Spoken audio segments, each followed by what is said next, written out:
Hello everyone, welcome back to the Celebrity Issue channel. Now we will discuss about Yoko Ono. She has been called the woman who broke up the Beatles or a great feminist artist. His relationship with John Lennon catapulted him into the spotlight, but also fueled the narrative that he was responsible for the breakup of the Beatles.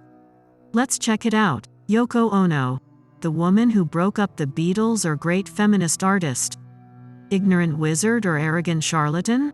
Revolutionary singer or performer? Even after gaining international recognition almost 60 years ago, it is difficult to find a more divisive cultural icon than 90-year-old Yoko Ono. No one really wanted to be referred to as a little Yoko, and her connection with Lennon was seen as an interfering womanizer that destroyed her partner's excellent talent. His work was frequently mocked and exploited as a joke. There were already noticeable problems in the Beatles by the time she and John started dating. Their manager, Brian Epstein, had passed away in 1967. He had done a great job of balancing their diverse personalities. Harrison, McCartney, and Lennon were displeased with the lack of creative control. However, Yoko's name is usually mentioned as the band's demise. She has been seen as a manipulator who drove a gap between McCartney and Lennon by drawing the former away to work on experimental music projects and lie in bed preaching about peace. Naturally, when your friend's new girlfriend shows up at every social gathering, it may be unpleasant and frustrating. This is probably why George Harrison and John Lennon reportedly got into a heated argument over Ono.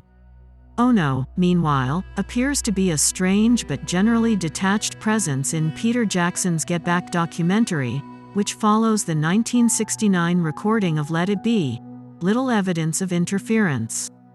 Following the band's dissolution, Lennon and Ono collaborated on further music and artwork. Some of the criticism they received was understandable when you release your original works of art and ideas into the public sphere. However, the majority of the Yoko slander was directed with overt racism. She lived as an artist and had the relative freedom of a woman, and was considered a bitch in this society, before to Lennon, Ono subsequently stated. She was referred to be a witch and viewed as an ugly woman for violating someone's rights when she met Lennon.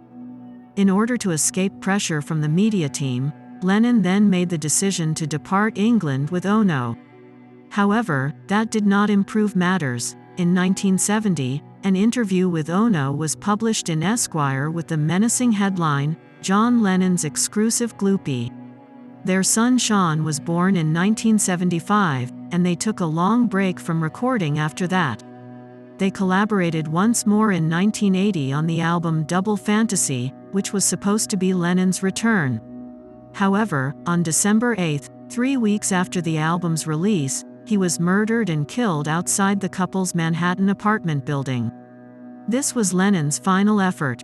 "I really felt almost uncontrollably angry inside of me after John died," Ono remarked.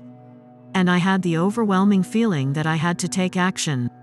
Later, in 1985, he released the concept album Starpiece, which turned out to be his most popular solo effort and was meant as a response to President Reagan's plans for a missile defense system. Not far from her New York home, in Central Park, Yoko inaugurated the Strawberry Fields Memorial in the same year.